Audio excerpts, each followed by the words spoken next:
ছেলেরা শোনো মনোযোগ দিয়া, দোস্ত উচিত তো তোমার কাছেটাই না বলা, বুকে জড়াইয়া ধরে বলা, বুকে জড়িয়ে ধরে বলা। এটা কি কোনো জিন্দিগি হলো ভাইয়া? কখনোই আল্লাহকে ডাকতে মন চায় না, এক বেলা নামাজ পড়তেও মন চায় না, কোনো দিন ফজরের নামাজ পড়তে মন চায় না, কোনো দিনও আল্লাহকে ডাকতে মন চায় না। আয় হায় হায়, এটা কি কোনো মানুষের জীবন হইল ভাইয়া? রাস্তার কুত্তার দিকে একবার তাকাইয়া দেখো, তোমার মাঝে আর তার মাঝে কোনো পার্থক্য দেখোনি?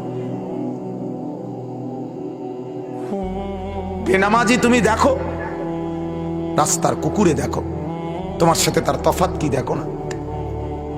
বেপর্দা মহিলাকে বলো না যে বোন দেখো রাস্তার কুকুরের সাথে তফাৎ কি? বেহায়া নারীকে বলেন এক কুকুর দুর্গন্ধ ছড়ায়, বেহায়া নারী তার চাইতে বেশি দুর্গন্ধ ছড়ায়।